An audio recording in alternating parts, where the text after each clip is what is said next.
Welcome back to Movie in Brief. Today I will explain the movie Raz, released in 2002. The movie begins with a group of college students having a picnic in a stunning forest in Ooty.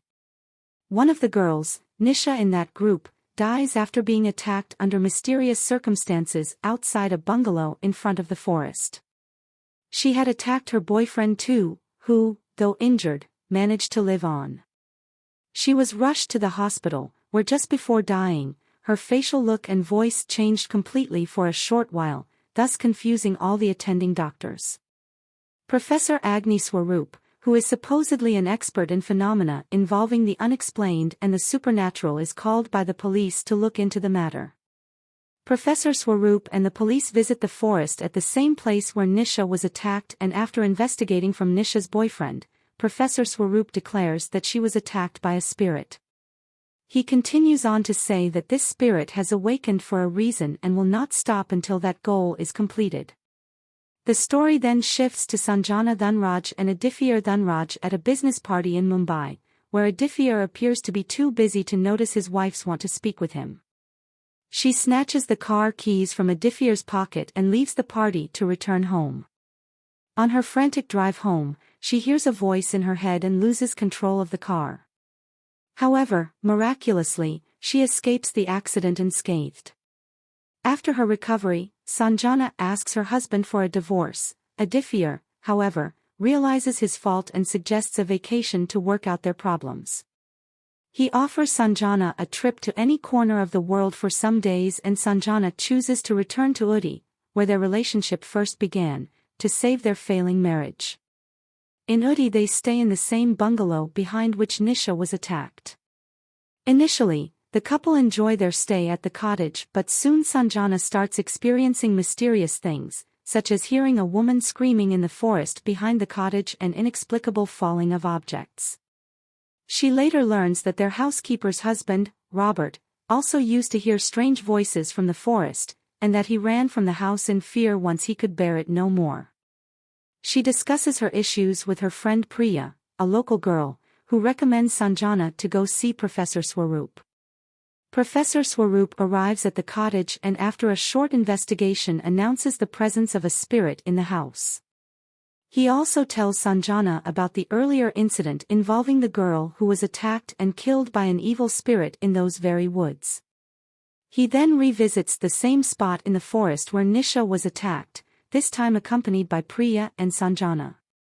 Sanjana goes alone to talk to that spirit, where after some time, she discovers a revolver. All three of them go to an arms store to learn more and are told by the shopkeeper that the revolver was licensed to a retired colonel named Colonel Arjun Malik. They visit the colonel's house, suspecting him to be a murderer of innocent girls, but soon learn from the colonel that the spirit is actually his own daughter, Malini, who was mentally ill and had managed to escape from the mental asylum several times. Using Professor Swaroop's methods, Sanjana calls the ghost, believing that it wishes to communicate with her. The spirit explains that Malini met Aditya when he visited Ooty for work the previous year. When Sanjana confronts Aditya, he admits to sleeping at the same cottage where Sanjana and Aditya are currently residing. They later discover that Malini and Aditya had an affair, and that Aditya refused Malini's pleas that he leave his wife, arguing that the affair was never intended to be more than sexual. And furious Malini commits suicide in front of Aditya in his home. Aditya, with the assistance of his then manservant Robert, buried the murdered girl's body in the forest behind cottage. Sanjana storms off in anger, leaving Aditya alone. Professor Swaroop tells Sanjana that all this was an attempt by Malini's spirit to separate Sanjana and Aditya to take him with her into the afterlife. He believes that the spirit's next step would be to kill Aditya and that they should rush to Aditya before Malini attacks him.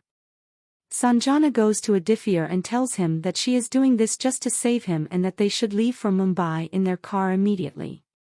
After they leave, Sanjana, Priya and Professor Swaroop arrive at the cottage where the bewildered maid tells them that Aditya just left with her.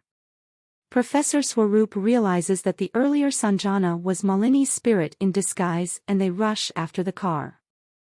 Malini's spirit meanwhile causes the car in which Aditya is traveling to fall off a cliff. Aditya goes into a coma and is hospitalized. To prevent the spirit from succeeding in her plans, Sanjana, Priya, and Professor Swaroop go into the forest to locate the girl's body to burn it. Professor Swaroop uses the lemon tied to a small thread for locating the dead body, believing that it will turn red after reaching the exact spot where dead is supposed to be. As he is getting the petrol from the car, a nearby power pole suddenly falls down and kills him.